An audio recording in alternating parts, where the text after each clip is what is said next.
The 2025 Kia K4 is Kia's brand new compact sedan that radically rethinks what a compact sedan can be, with a huge back seat, very dramatic proportions, and just basically everything being rethought and all new. And so in this video, I'm going to cover the exterior, the interior, take it for a drive and see what it's like out on the road, as well as talking about the kind of fuel economy you can expect, and also the pricing and how it compares to the competition.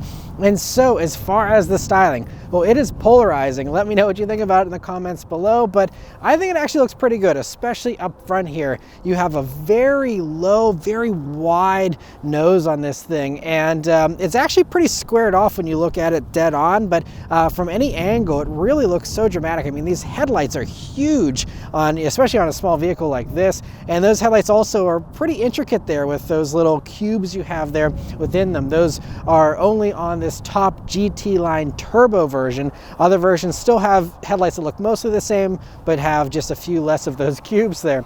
But a really cool look up front there, you know, very aggressive and a little sportier looking here, especially for the GT line versions, which give you a little bit of a sportier look. You also have some sportier wheels coming down to the sides here with these 18-inch wheels, filling out the wheel wells a little nicer than the lower trims. And as far as the lower trims too, I briefly want to mention these start at about $23,000, and it's a lot of car just size-wise for the money. Of course, this turbocharged version with all the bells and whistles is still actually pretty reasonably priced, just a little over $29,000, and you know, still is a solid value. I'll talk more about that later, but you know, just a really nice look here. And going down to the sides, that's where it's really most obvious that this thing has gotten so much bigger. I mean, it is a lot longer than the old Forte that this replaces, and you know, but also has some nice premium touches. Like you have some metal accents here around the side view mirrors. You have a black roof here, at least as far as the front portion. The back portion is still body colored, but like partially black roof is pretty cool. And you also have, you know, like door handles integrated into the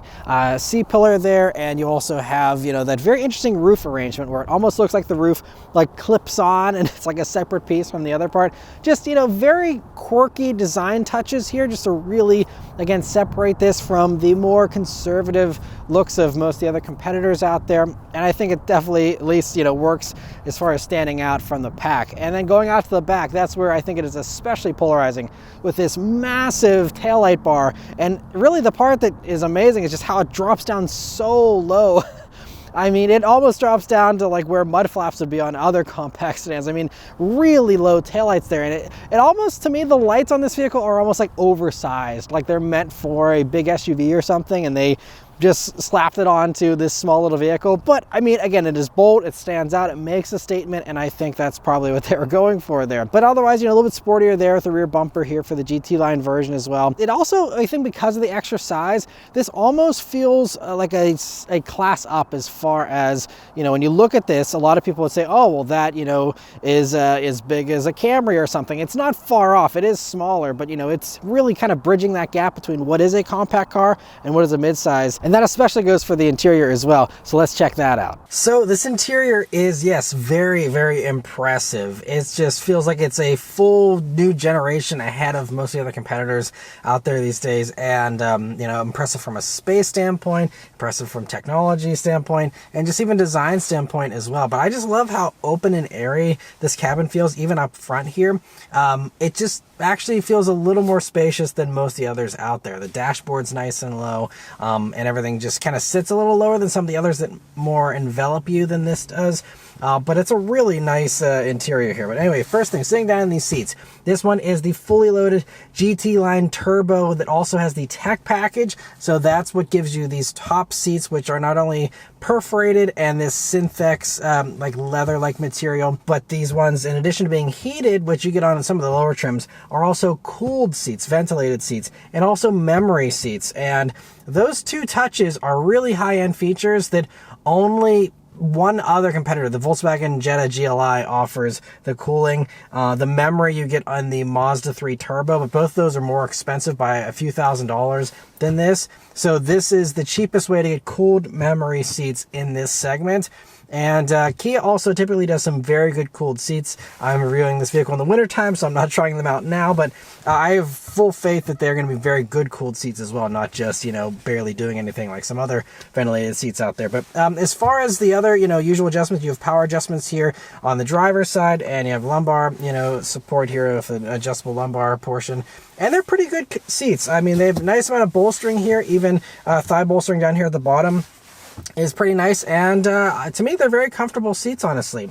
The steering wheel here in the K4 is really cool. I just love the look of it here, you know, all the little bit of white leather accents you have here on the wheel and also on the seats is, you know, just a nice little extra visual pop here. And it's got a great 9-3 grip, nice little 10-2 notches, an interesting like squared off top of the wheel here, which is actually really helpful to see these gauges a little bit better. And I also love the metal you have here for the little toggles and scroller wheels. It gives us a very premium feel, and just a few buttons as well, nothing too overwhelming. You even have metal plated paddle shifters here on the back of the wheel, and even a drive mode selector here in the middle of it on the bottom, which is kind of cool. But really great steering wheel.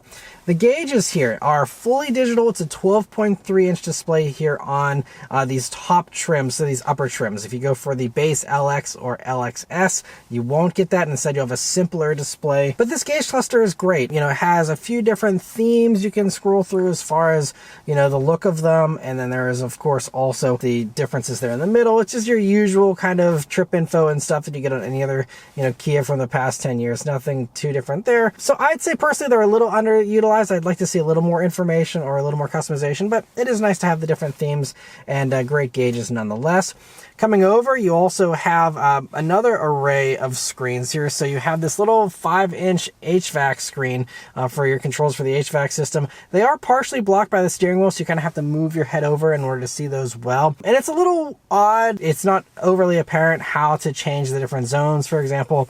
But it does work. This is straight out of the Kia K9 SUV, electric SUV. It feels very high tech. Now, thankfully, you do still have physical buttons down here to change your temperature and basically do everything, you know, at least as far as those basic climate control adjustments. So, and this little screen is also only on these top trims as well. So, you know, on the lower trims, you're not going to have to worry about that either. But coming over, the one thing that is standard across the board is the 12.3 inch touchscreen you have here. And it's a really nice, large, high-resolution display. And the big news is it finally has wireless Apple CarPlay and wireless Android Auto. Kia was one of the last ones that put that wireless integration in, them and Hyundai, and this new software finally allows them to have that. And so as far as, you know, that, I mean, you can see nice big icons and a very well done CarPlay integration as well. And then as far as the regular Kia menus, it's kind of odd the way they did this switch where most of these on-screen menus now are completely useless and, you know, just irrelevant stuff. And to actually get to the things you most often do with the screen, you have to still press these hard buttons down here. I'm not complaining about having buttons. It just seems kind of strange we don't have screen redundancies for those who want to use the screen, and instead we have random filler tiles there basically. But, you know, whenever you do hit these buttons, you'll see the map is, you know, nice and easy to use, very, you know, typical, just like any other Kia these days. Nothing super advanced. It's not like we have, like, for example, some of the other options you have like Google built in with Google Maps. You don't have anything that advanced in here, but still totally fine. My one other complaint though is like whenever you're going to satellite radio or listen to any audio source for that matter, it always wants to display just the album art and the station that you're listening to. It won't show you the song name unless you go in the bottom right corner and click on a thing that takes up the entire screen, and then it will show you song info. The Hyundais do this as well with this new software. It makes no sense. I feel like I'm not the only person that wants to see song info, you know, on the screen there, and it's just annoying. You have to go into that little sub-menu in order to see that. But other than that, it all works great, nice and easy to, you know, find radio stations and all that. And, you know, really well done otherwise. And I also like you have a little volume scroller here, which again has some metal. It's a little loose though, you know, so it's not quite as high quality feeling for all these little components as like the Mazda or the Honda, which have some tighter controls to them. But, you know, nice materials nonetheless. And then coming down here, you have a really well done wireless charging pad. Hyundai and Kia do some of the best wireless charging pads currently because it's nicely rubberized. It's a wide contact patch that usually charges every time It holds it in place and does a reliable charging. And, you know, it's just really uncommon these days. The amount of companies that still are struggling with doing good wireless charging pads is uncommon to have a good one like this. So that is a standout feature in my mind as well. You also see 2 USB-C jacks and a regular power outlet in there. And then you also have coming back here, you know, buttons for your 360 camera and the shifter, which is still a traditional kind of shifter, which is cool. And you have these 2 cup holders, which are really cool with the way they kind of pop out, and you can retract them if you want to just have more storage space. If you don't need the cup holders there, it's great you have that flexibility with that. And you also have the center armrest, which does have a little bit of padding to it, but it's mostly just like a rubberized hard surface. I'm kind of surprised with how impressive everything else is in here, that this is kind of the cheapest feeling part of the interior to me. And that's unfortunate considering how often you probably put your elbow on there. But anyway, you open that up and you'll see a nice size bin in there. There's also pockets in the doors with a bottle holder. And I will also add that, you know, some of the other competitors like the Mazda 3 do have padding down by your knees. There's nothing that really contacts your knee, but you know, your calf does come in contact with hard plastic, but not a big deal since it is lower there. And the other little thing to mention is this whole system here in the top versions of the GT line and the GT line Turbo here give you a Harman Kardon stereo upgrade as well. And I have to say that it sounds very, very nice. I'd say it's probably pretty close to the Bose systems you get in the Mazda and the Honda. I don't think it's quite that good. You also get a Bose stereo in the Elantra these days. And so it's pretty close. I don't know if it's 100% as good, especially the Mazda 3's Bose stereo is really smart where there aren't any speakers in the doors. They're in the footwell, and so that gives you really clean bass in that vehicle.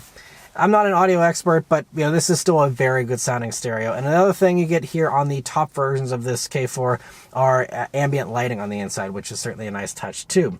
Now, moving on to the back seat here in the K4, it is very impressive. Now, it's not, you know, I don't think bigger than a K5 back there, you know, so you're still going to want to have, you know, the upgrade if you want to have the most rear seat space. But for this segment, it is at the top of the class, I would say. There's some that do come close, but this is bigger than a lot of them. Certainly bigger than a Corolla. You know, I'd say it's even slightly bigger than the Civic. Certainly bigger than the Mazda 3 by a long shot. And I feel like this is double the legroom you get in a Mazda 3. It's just a really nice big back seat. And you also will see that here in the upper trims, you even have rear air vents, which is also a luxury not found in most of the other competitors. So to have the air vents, you also have 2 USB-C jacks there and a little bin. There's a fold down center armrest with cup holders, pockets in those doors, and a good amount of headroom as well too. But I mean, I'm 5'9". Me sitting behind myself, I'd say I have about 3 inches of legroom to spare there. And so, you know, again, it's not going to be massive, but, you know, very good for this segment of vehicle. They also have a nice, large, oversized moonroof to look out of, too, which is nice, and it does actually open up. It's not just a piece of glass. Now, moving on to the trunk space in the K4, I wish they had made this a lift back, because you will see the trunk lid itself is so small that it means that the opening is a little small. As far as, I just opened it up for the first time, and I was like, oh, like, there's kind of a narrower opening here than I was expecting. Now, if you do want a more versatile K4, they are going to have the hatchback version, which almost looks like it's wagon-like with how much larger it is in the back there. That, I believe, is coming for the 2026 model year, and so that is going to be the way to go if you want maximum versatility in one of these, and really cool they're offering that. But the sedan is still, you know, I'd say average trunk space for this segment, but again, just a smaller opening than some of the others. But nice and long, nice and wide. There's a spare tire under the floor there, and no other complaints with that. But I'm excited for that hatchback version. I'm really glad that they're bringing that. But let's start up and go for a drive. The K4 here has Kia's newest key, which is a really impressive key. It has this cool like silky surface to it. Has some metal here on the sides, and just a really nice key. It's a little bit on the big side, but yeah, very nice. And so, of course, it is keyless access, keyless entry, and push button start. So you just leave the key in your pocket, hit the engine start button, and it starts right up. All right, so setting off here in the K4. So the first thing you notice about this vehicle, well, I think the one first thing that really jumps out at me, especially for the turbocharged versions, is the fact that you now have an 8-speed automatic transmission, a regular torque converter. Previously in the turbocharged versions of the Forte, you would have a 7-speed dual clutch that wasn't quite as smooth, was maybe a little sportier, but you know, just didn't have the smoothness. This is smooth, and it's really great you have that. Now, if you go for the non-turbo version, you're gonna have to make do with a CVT transmission, which should also be smooth, even if it's not super responsive, but you know, nice and normal feeling here for this with a regular torque converter 8-speed automatic now. And so that's really great. As far as other things to notice here about the K4, you have really good visibility here in it. You have, you know, pretty thin A-pillars. Mirrors are at the A-pillar, so I don't love that. It's not the best visibility in the segment, but it's still thin enough. It's not a big deal, not worth really complaining about. And good view out of the sides, view out of the back is pretty good.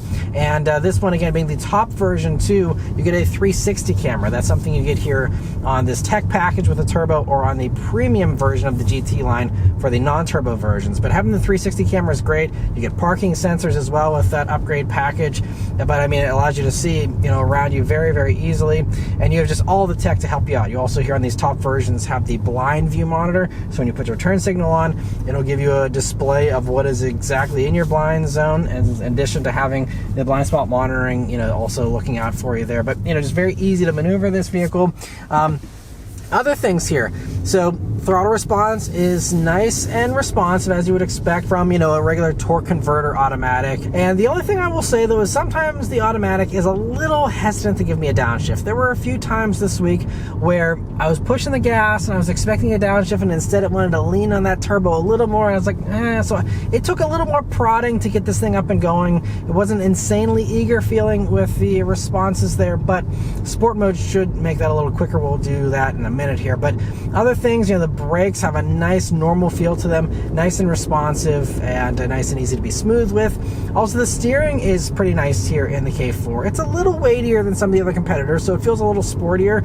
They also made the steering rack a little quicker for the turbo and the GT line as well. So for those ones, you know, it's going to be, I'd say, a little bit more agile with the handling here. But yeah, it all feels really good, you know, really well done. But I'm going to go ahead and put it up into the sport mode here, and that changes the gauge cluster to the sportier view as well, and gives you quicker throttle response, different transmission and throttle mapping, as well as, I believe, making the steering even a little bit heavier. And let's turn down onto this back road here and see how it accelerates.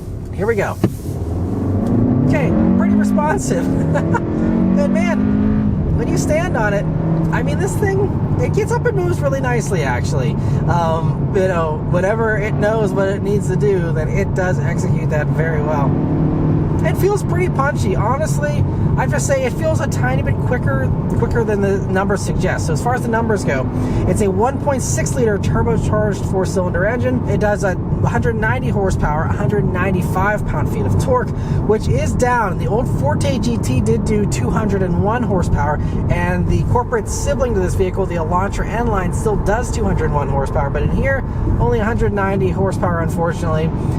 And so that's going to result in a low 7 seconds 0 to 60 time, and power goes only through the front wheels here.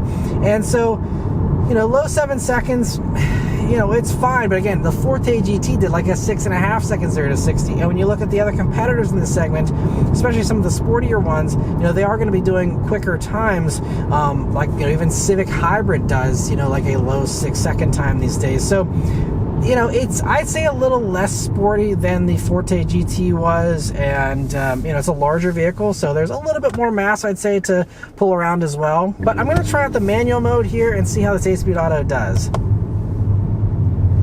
So a little bit slow, very torque converter-y there. I'm going to see if I can go down to first. Yeah, it's very slow, the shifts. Up shifts. Yeah, it's slow. Unfortunately, you know, it's the same 8-speed auto. It debuted way back in the Kia Stinger, and then has been used in Genesis products and others, you know, over the years here. And, you know, it's a smooth transmission. It's, you know, a good transmission from a daily driver standpoint, but just not a sporty transmission. So the DCT, I think, certainly is the sportier of the two, but this is smoother. So you got to pick one or the other. You can't have both, unfortunately. But anyway, coming up some corners here, and let's see how the K4 GT line handles. So diving in here, it's really flat. What I've noticed, even just, you know, doing some less spirited back road driving this past week, is that it is very flat and very composed. We do also have 235 wide tires. Now, unfortunately, they're not sporty in any way. We we just have these Kumo Majesty Solus tires, just all-season tires. So nothing, you know, that's super grippy, but that is very easy to upgrade on your own if you'd like. And the fact that they are 235 wide is a nice start with, you know, many others in this segment, you know, doing 215s or 225. So a good amount of grip there. You know, just again, I think a better tire would certainly go a long way. And, you know, even though we have quicker steering here, I will say that it still feels a little resistant to turn in. It will turn in, and, you know, it does it all fine, but I find myself again having to prod this a little more in order to get the same steering reaction out of this that I would get out of a Civic, out of a Mazda 3, out of Jetta GLI. Basically everything this competes with feels a little more eager to turn in. So, I mean, I'm not sure why that is. We do have a multi-link independent rear suspension here in the top GT line and GT line turbo. You will go down to a torsion beam rear suspension in the lower trims, just like you're used to. Forte did the same thing, where the sportier ones were the only ones to get the more advanced back suspension there. But, yeah, it's fine. I mean, I'd say, you know, it does, you know, gain a few pounds compared to the old Forte. These weigh just under 3,300 pounds now, so they're creeping up. You know, they used to be right around 3,000 there. So that, I think, might be part of why I'm feeling a little bit more, you know, weight here and a little more, I guess, lethargy compared to some of the other competitors. But it's still completely fine. I would just say, you know, this isn't the sportiest one of the bunch, but it is, you know, the most high-tech one. It's the spacious one, and, you know, it's a great daily driver.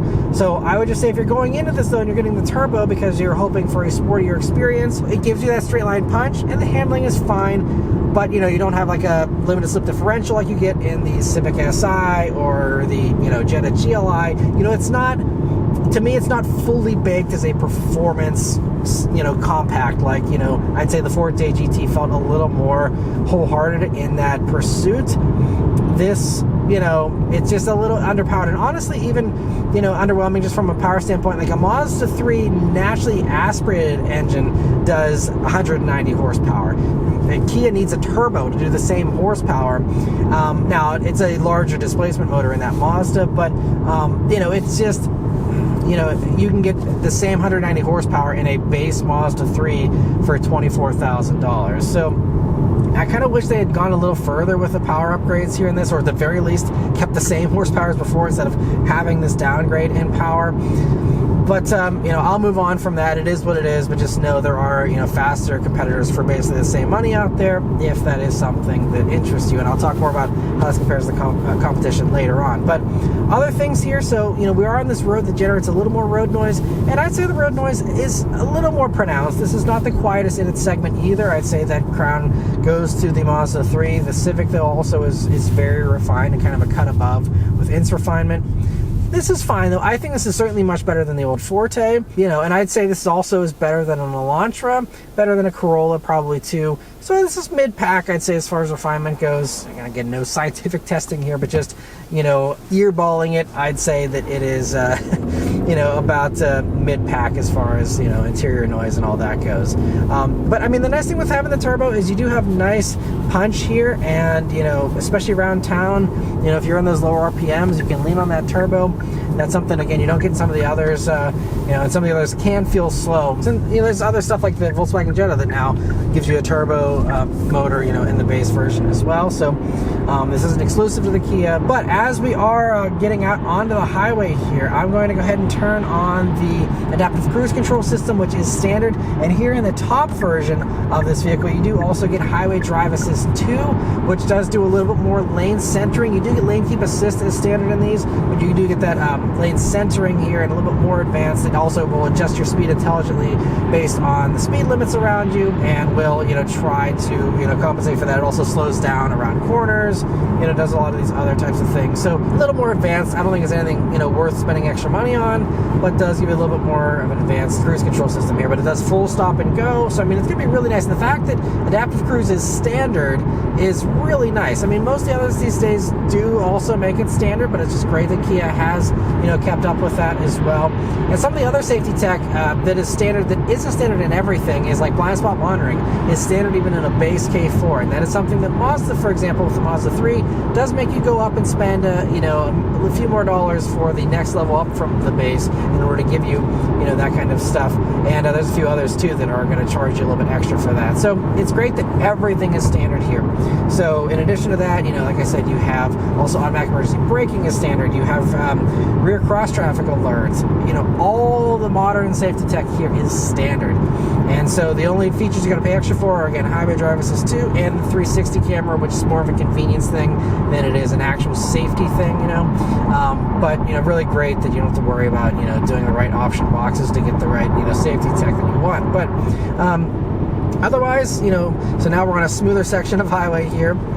And nice and smooth. We also are coming up some corners here. We do have direct sunlight on the road here, so we will see how it handles this. It is mistaking a tar strip for the actual lane marker here, I think, because it was kind of going on to the lane, the shoulder line there a little bit. But it did a pretty good job there of navigating that corner. I have noticed that even with this Highway Driver Assist 2 system, though, in the past in other Kia, Hyundai, and even Genesis products, it will occasionally let me go over the lines, though, and not correct me when I am doing that. And it's not the most reliable system from an assistance standpoint, in my opinion. Others love it. There's some people that think it's the best in this segment. I don't agree. Your mileage will vary. Again, I am on windy highways here in southwestern Pennsylvania, a little more challenging and demanding than your average, straight highways you have in most parts of the United States here. And so, yeah, overall, really nicely done as far as, all the assistance, and it's a really nice highway cruiser. Fuel economy here for the K4 GT line turbo is going to be 26 mpg in the city, 36 mpg on the highway, and 29 combined. Now, in my driving here, I've been driving this vehicle for not as many miles as I usually do, but in my driving here, I've been averaging about 27.5 mpg. So I'm very happy with that. I'm driving this vehicle in the middle of winter. Typically, even in regular non-winter driving, I'm getting 1 to 2 mpg less than the city rating.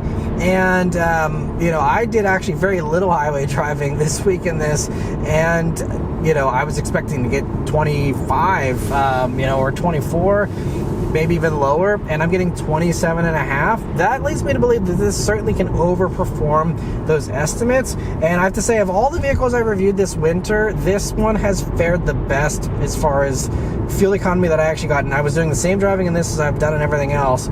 This is like really overperforming pretty impressively here. Now, if you are someone who really is worried about fuel economy, just know there is no hybrid version of this available like there is with many of the other competitors. So you have to make do for now with either just this or the regular 4-cylinder. If you do go down to the non-turbo version, you will get even better fuel economy, with those getting 30 mpg in the city and 40 mpg on the highway.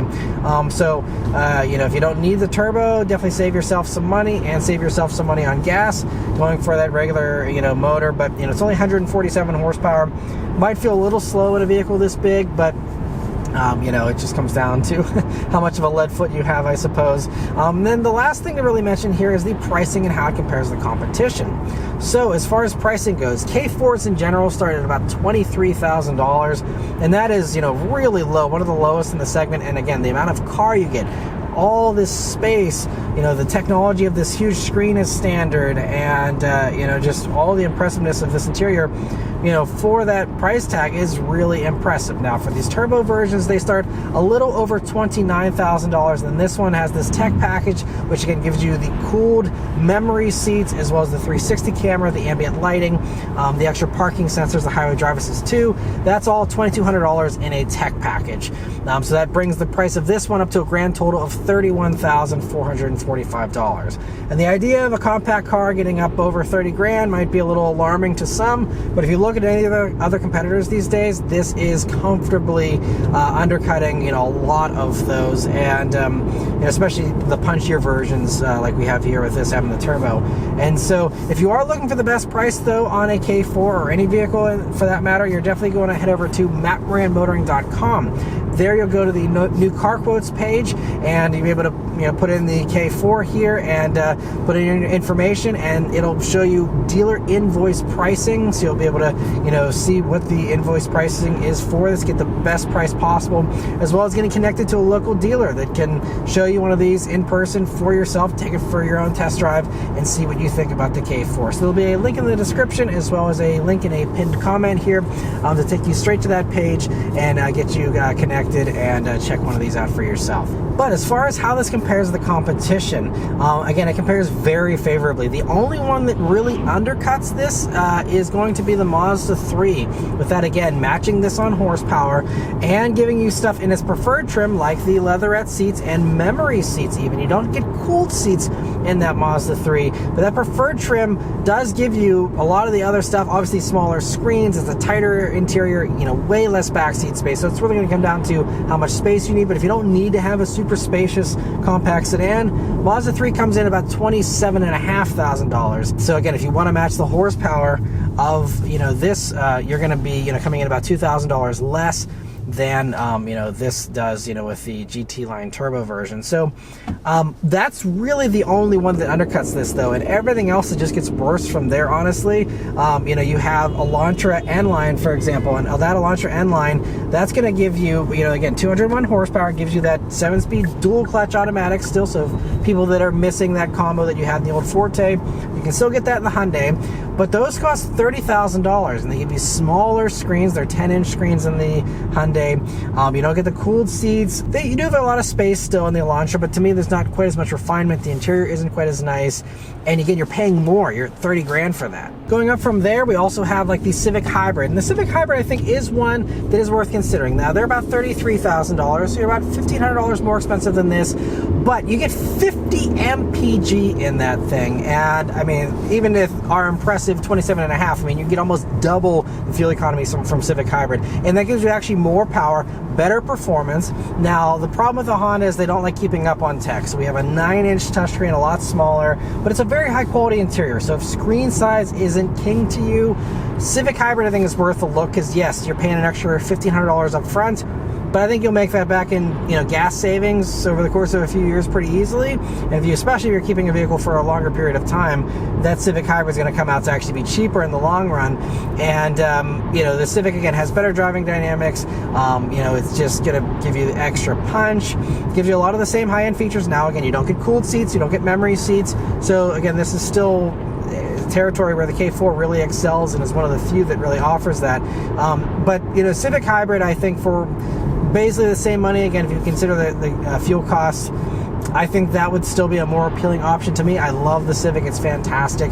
And if you are someone who is in pursuit of a sportier experience, there's also still the Civic Si, which is the exact same price as this GT line turbo, the way this is spec'd, but that's manual only. That does give you like a limited slip differential, and it's a more true sporty experience, but that gives you cloth seats. They are heated, at least for 2025, but I mean, it's just feels, you get a lot less stuff. You don't get any of the technology, any of the 360 cameras, any of these fancier things. But from a dynamic standpoint, with handling, with the acceleration, all that stuff, Civic Si is also going to be a really great choice. But even that is actually slower than that Civic Hybrid. So if the sportiest thing isn't, if the handling isn't super important to you, I'd still rather have that hybrid version. But Si is also another great choice.